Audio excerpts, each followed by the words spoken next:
Hi, Philip. Hi, Paulina. Good to be here. Hey, nice to finally meet you. Yeah, yeah, we kind of in the same business. Everything is about Amazon. We are. It's a little bit almost in the same niche we are. You are managed by Stats and Shopkeeper. And we are, when Yep. we are being compared with the Celix and Hello Profit and Helium 10 and so on, we are both on the same lineup, right? I'm actually impressed with what you've done. Like the way you built your business is based on community. You do a lot of Amazon seller events. You are related with the Amazing selling machine. with Amazing Seller Machine, right? So you are actually always part of, because I see your banner in basically every event that I go to, there's always a banner of Managed by Stats, including the European side of events like Sellerfest Israel, for example. There was a banner of Managed by Stats. I didn't see you there, but I saw the banner.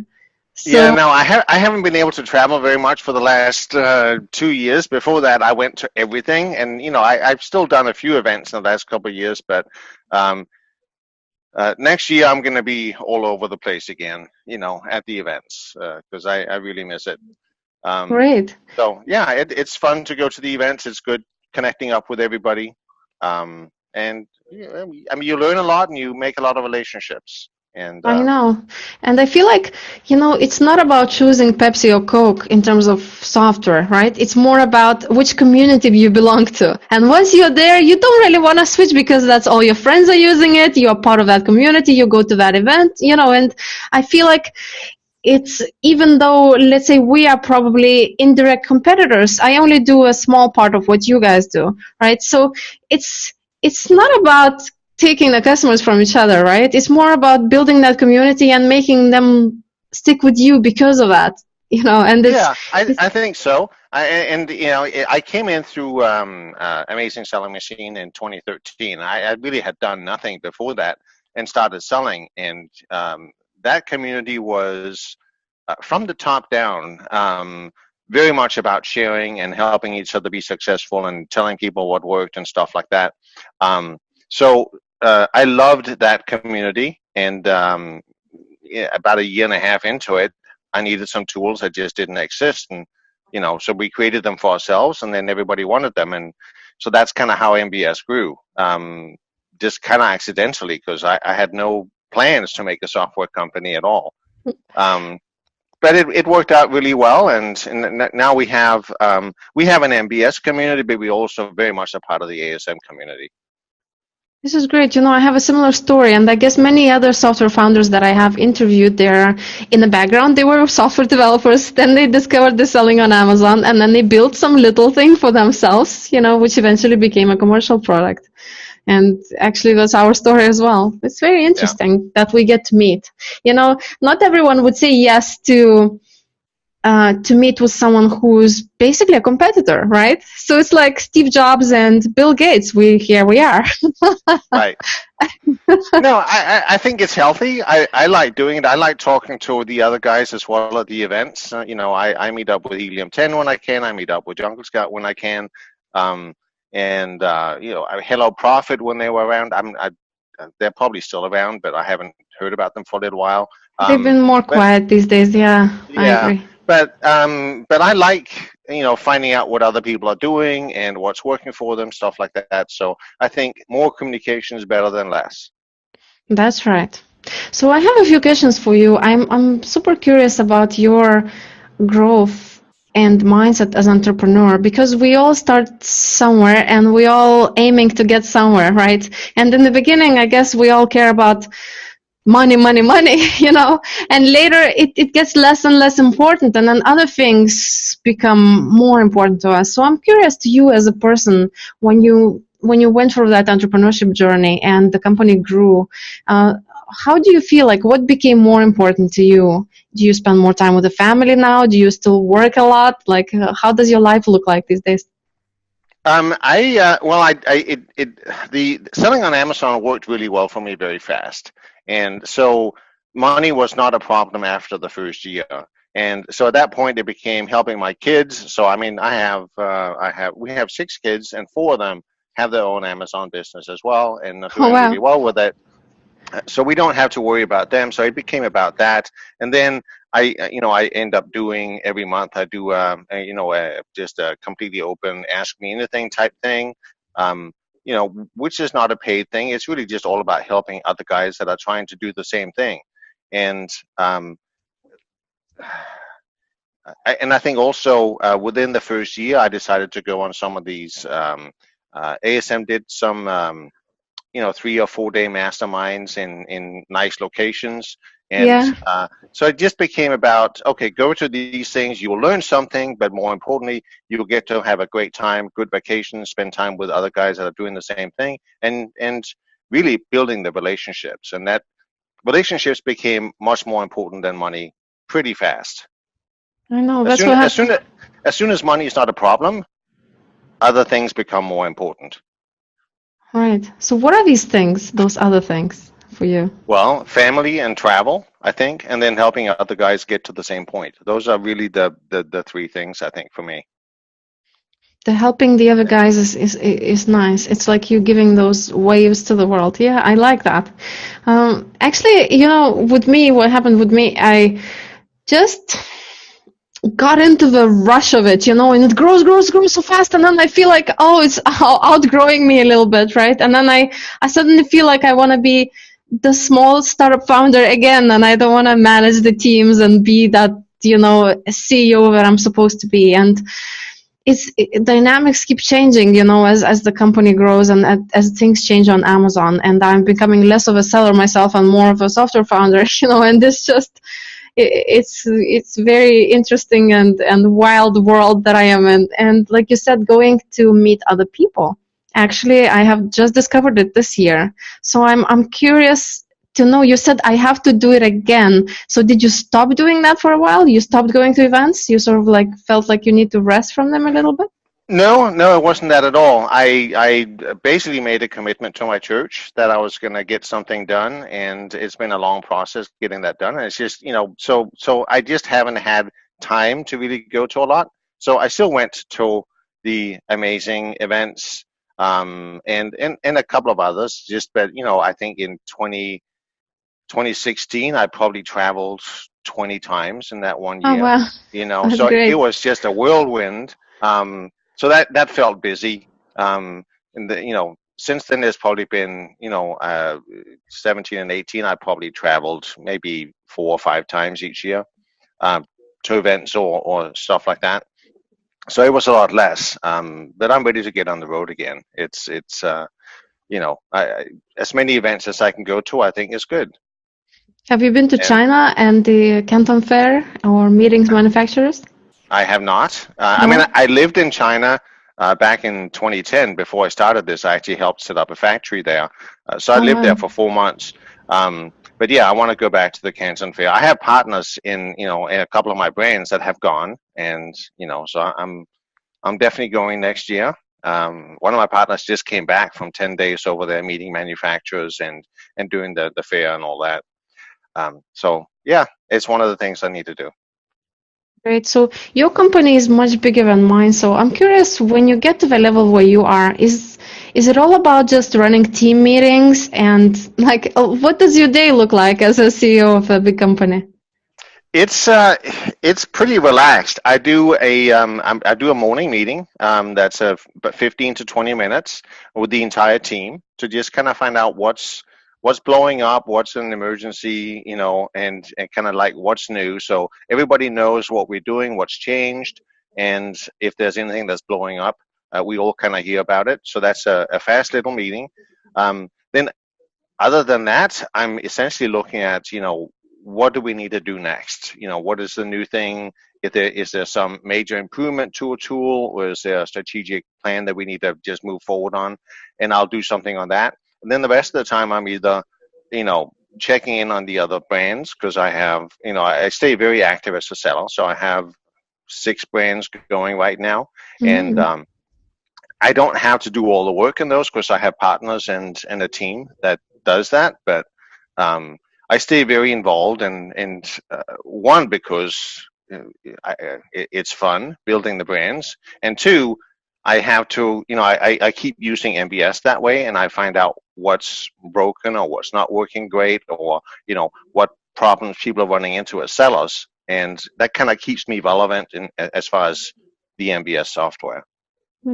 So most processes in your business are like, did you take care of them as process by process by process, or you just hired someone to take care of the whole category of the items? Like, how I did broke you? it down in kind of divisions of the business. So we try to do processes for everything, but we also assign somebody that's in charge of. I have one person that's in charge of all the marketing.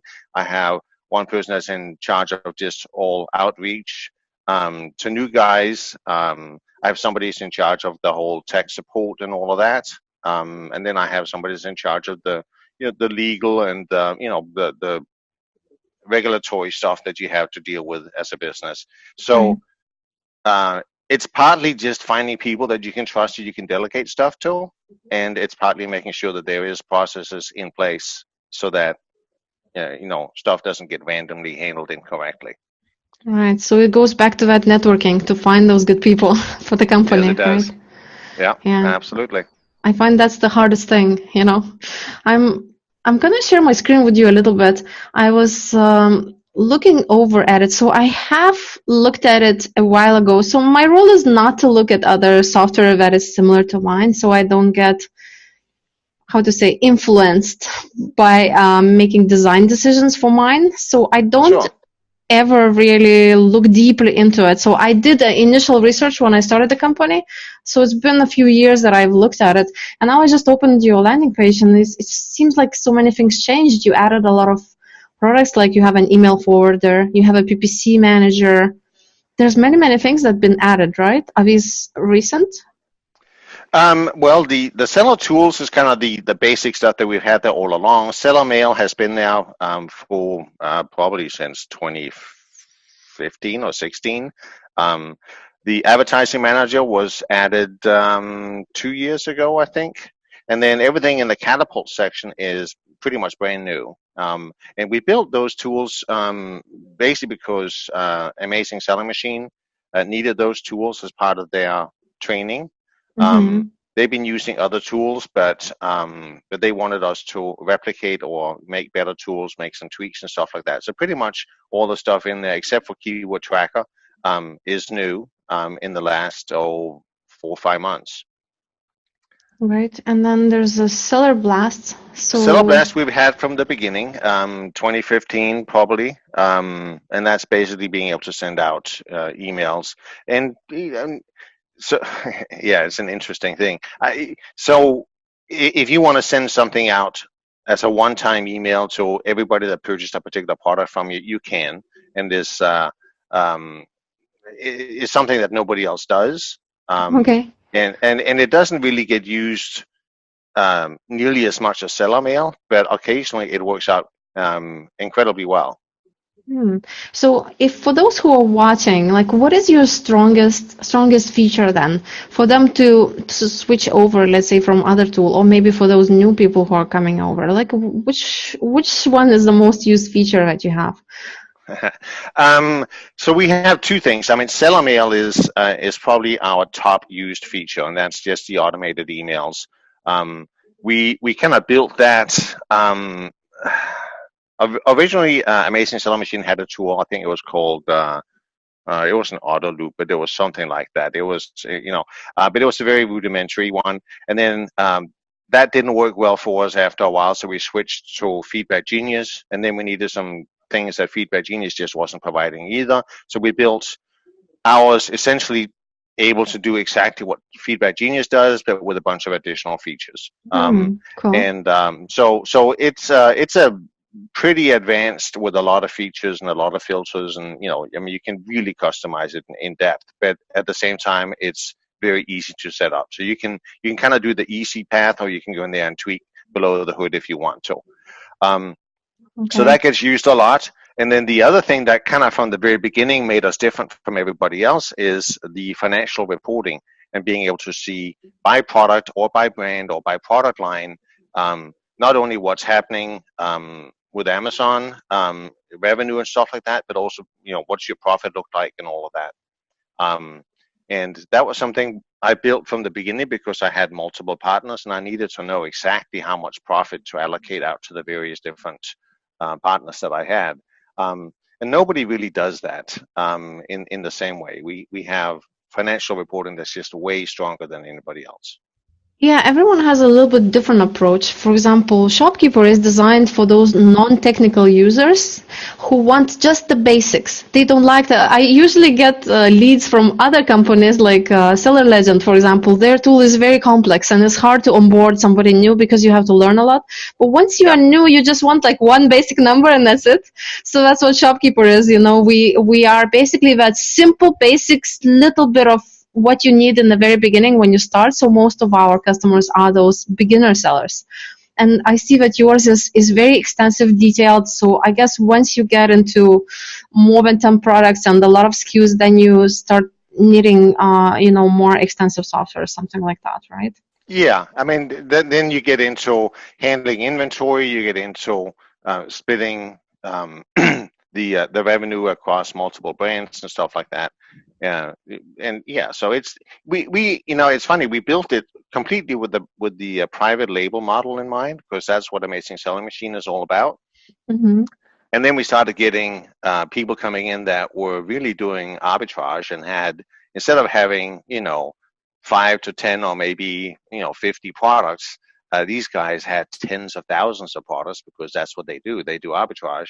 And so we kind of had to reconfigure how some of these tools work because they were kind of built with, you can show 10 or 15 products, but if you need to find what's doing well over 50,000 products, it's a different thing. So we kind of had to make it work well with both. And that was an interesting challenge because we ended up getting a lot of those guys coming in. That's a good test for the software. All the scaling issues and all the load and big Excel files and all of these things. Yeah, I understand exactly what you're saying. We have a few dropshippers and they have like hundreds of thousands of listings, and then it just completely tests our software very well, how fast you're going to load that data. Yeah, it's fun. I mean, you have to optimize for it and you have to index, and there's a whole bunch of stuff you end up having to do to make that work well.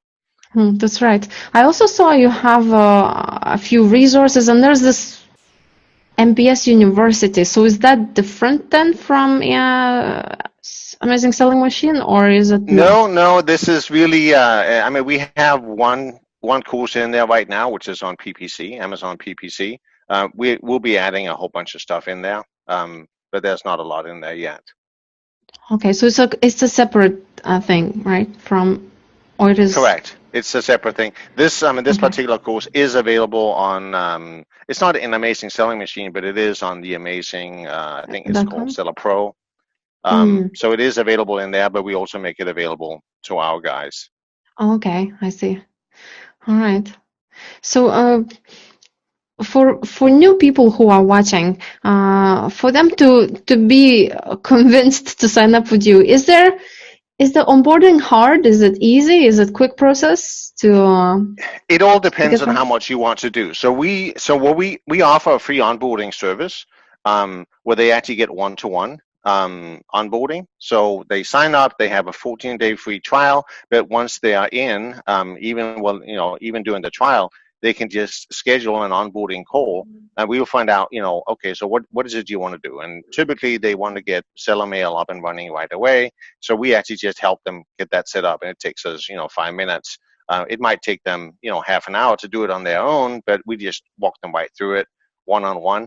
And then we ask them what else what are the key concerns that they have. So you can certainly do it yourself, but like with anything else, looking at a new piece of software and finding out what's what and how do I get to, and how does the menu work and all that, there's always a learning curve. And we try to just cut through that with completely free, one-on-one onboarding. And that makes it very simple. Okay, that's very nice. It gets people running right away, and they have something that's working for them instantly. And for us, it helps prevent people from just looking at it and going, oh my God, I don't know what to do. And then, the free trial ends and they go, I never even used it. Yeah, that's right. Yeah. So would you have any possible discounts or anything that you could offer to my audience? who are Yeah, watching? we can definitely set something up. So yeah, I'm happy to give you a link and a discount and all of that. Okay, great. So I'll add it under the video, guys. All right. Well, thank you very much, Philip, for coming and chatting with me. And you were not shy to say hi to someone who is sort of competing on the same side of the fence. But we are all friends under the Amazon umbrella, and just it's about, I guess, for me, I don't know if you noticed on my website, I have those comparisons of other software, like, Shopkeeper versus Fetcher versus Seller Legend, I like to compare side by side other software. So I was doing that in the beginning. I don't do it anymore. So it's interesting to compare different worlds. Like, we all see the same numbers when we are just Amazon sellers, and then we created our own tool for ourselves. We didn't look at anything else, right? And we all Right. created it differently. It's very interesting. Maybe something overlaps, but most of the things are like different how you structure, different how it works, different what you want to focus on. So I find it very interesting to compare different ones. So I'm very happy No, you and came and chatted with me. absolutely delightful to meet you. And I think competition is good. It makes us all actually work on making what we offer better. And finding out what's working for other people is a great way to kind of look at, okay, so maybe I can improve this. So those things are great. And then I find every time I talk to somebody who's involved in Amazon at all, I learn something. So never stop learning, I think, is a really good attitude to have. And that means meeting people and talking to people. That's right. Well, thank you very much for coming to my show. Thanks for having me. It was wonderful. Thank you.